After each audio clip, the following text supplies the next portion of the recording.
A ver, ¿cómo sabemos lo que alguien quiere decir de verdad? O, yendo más allá, ¿cómo entendemos el sentido de un cuadro, de una ley o de un momento histórico? ¿Qué diferencia hay entre explicar por qué ha caído una ficha de dominó y comprender por qué una persona ha tomado una decisión que le cambia la vida? Son las preguntas del millón, ¿verdad? Y tocan el núcleo de lo que vamos a analizar hoy, que es el propio concepto de comprensión. Exacto. Nos ha llegado un capítulo que se mete de lleno en este jardín y vamos a usarlo como mapa.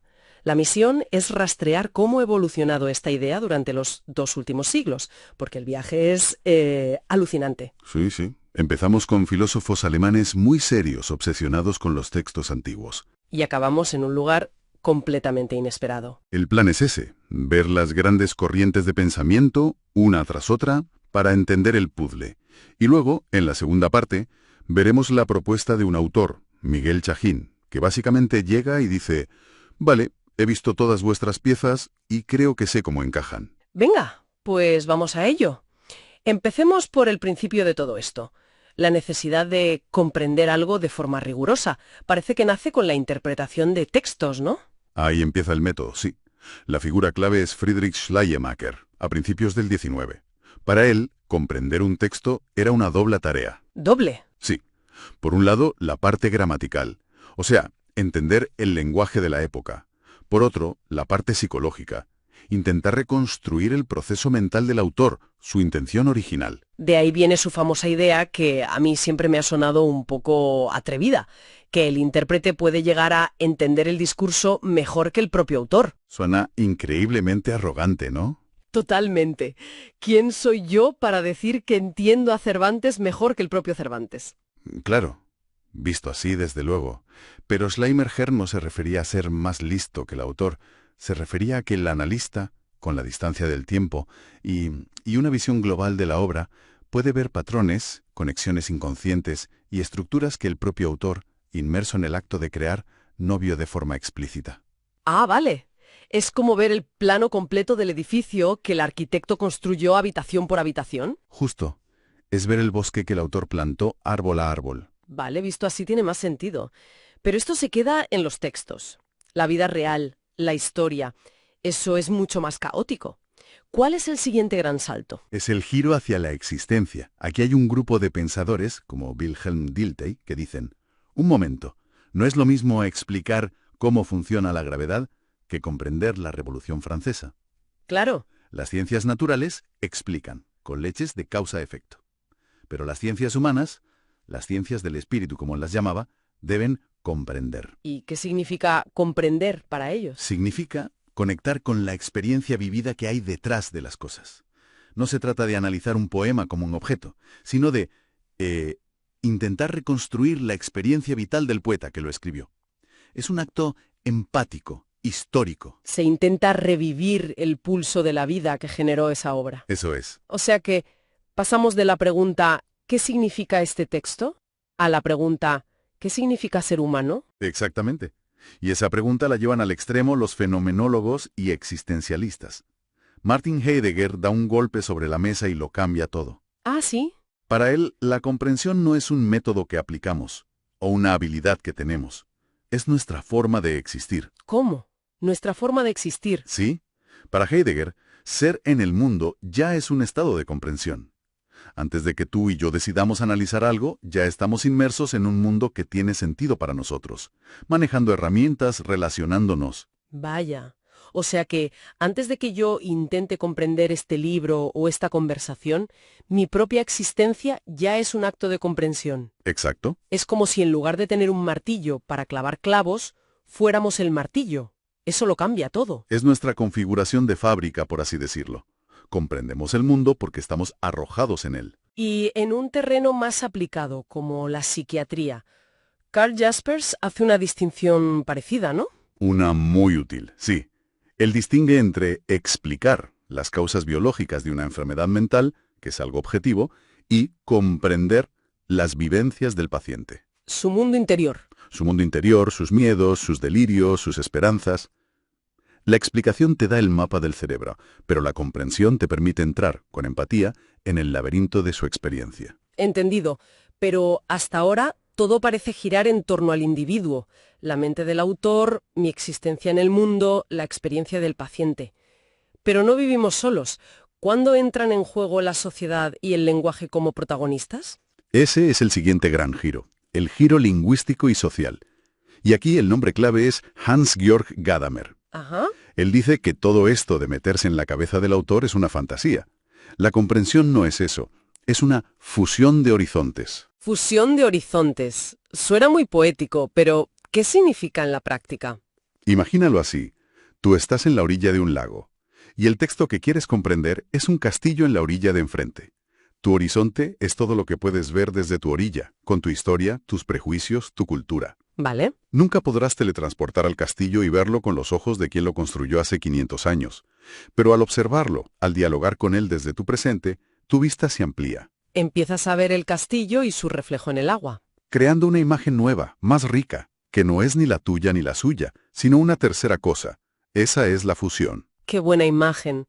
O sea que comprender es siempre un diálogo entre el pasado y el presente. Y el medio en el que ocurre ese diálogo universal es el lenguaje. Lo que significa que alguien que habla un idioma diferente no solo usa palabras distintas, sino que quizás comprende el mundo de una forma fundamentalmente distinta.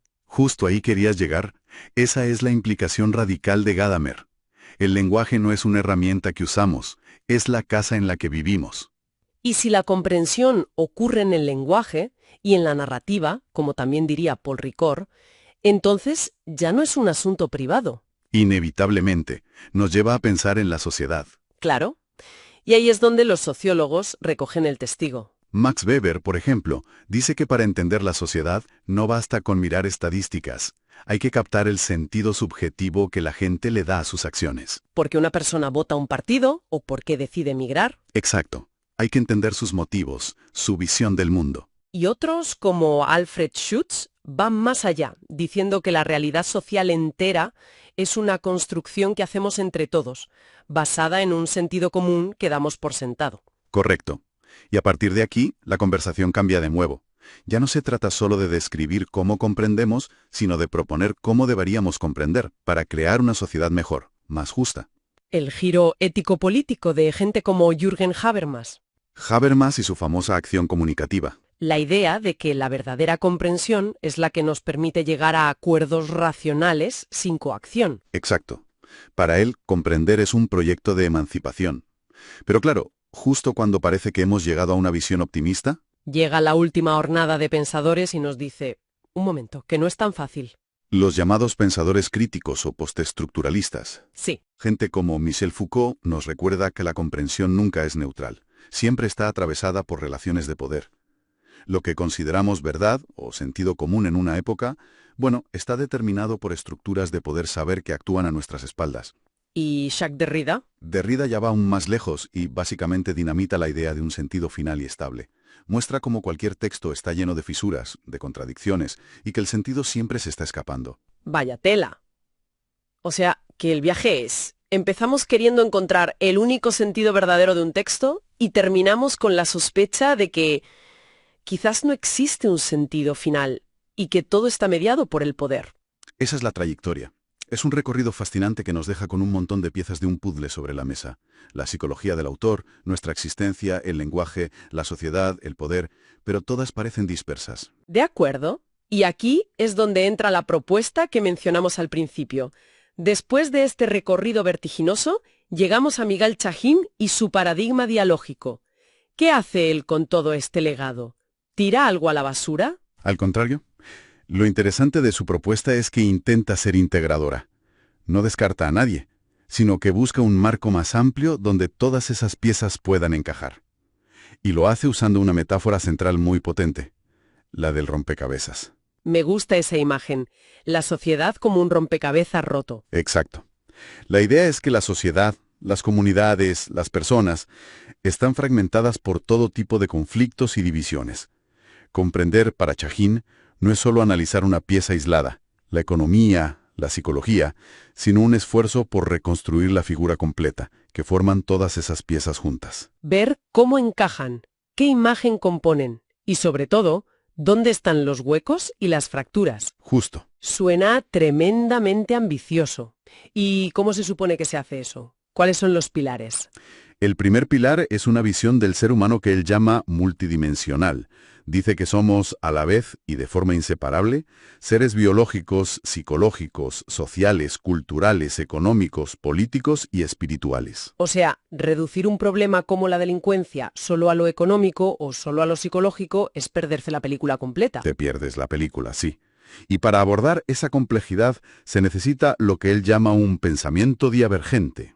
A ver, esa palabra necesita traducción. Divergente. Es la capacidad de pensar con diferentes lógicas a la vez, sin absolutizar ninguna. Por ejemplo, hay una racionalidad analítica, la de la ciencia, pero también hay una racionalidad práctica, la de saber cómo actuar en una situación, o una evaluativa, la de los juicios morales. Y este pensamiento se mueve entre ellas para tener una visión de 360 grados. Esa es la idea.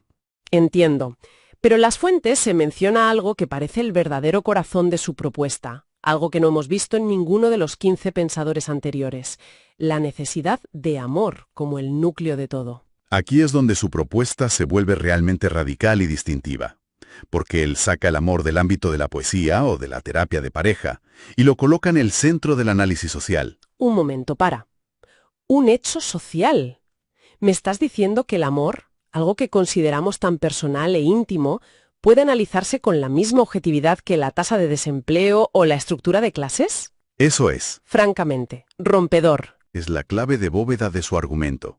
Concibe la necesidad de amor, entendida como ser reconocido, valorado, incluido, no como un sentimiento privado, sino como una necesidad espiritual universal, y sí, como un hecho social, un principio de cohesión fundamental. ¿Y qué pasa cuando ese hecho social no se produce?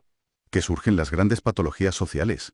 Él argumenta que detrás de la violencia, la exclusión, las adicciones o la desesperanza, si rastreas hasta el fondo, lo que encuentras es una frustración sistemática de esta necesidad fundamental de reconocimiento y amor. O sea que para comprender un conflicto social, Pasa necesariamente por diagnosticar cómo y por qué se está negando esa necesidad en esa comunidad concreta. claro, si ese es el diagnóstico, la comprensión no puede ser un ejercicio puramente intelectual. No te puedes quedar en tu despacho escribiendo un informe sobre la falta de amor. Precisamente.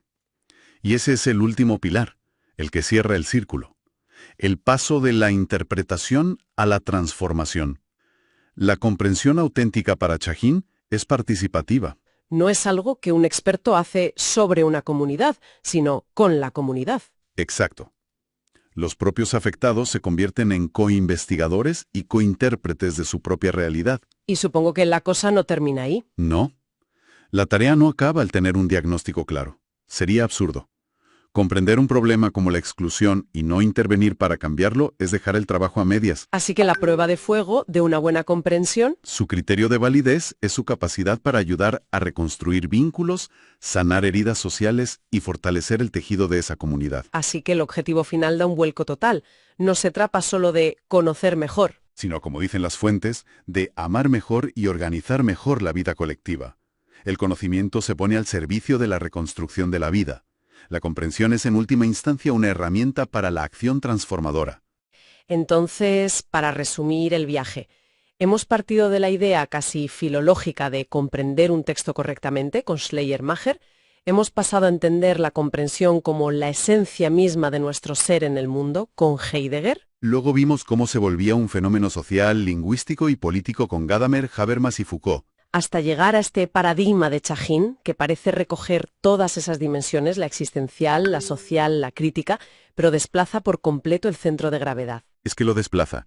La comprensión deja de ser un ejercicio solitario e intelectual para convertirse en una práctica comunitaria, multidimensional y sobre todo transformadora, con esa necesidad de amor como su fundamento operativo y ético. Es una pasada. Desde luego. Y esto nos deja con una reflexión final para darle vueltas. El análisis de Chahín se centra mucho en la reconstrucción del tejido social a nivel comunitario, en barrios, en grupos. Sí, es su foco principal.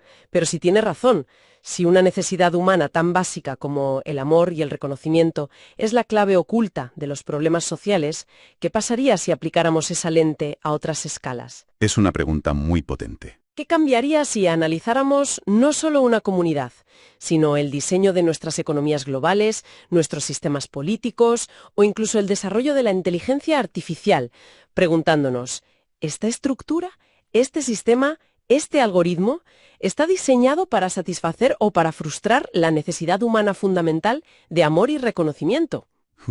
Las implicaciones podrían ser enormes y llevarnos mucho más allá del trabajo social.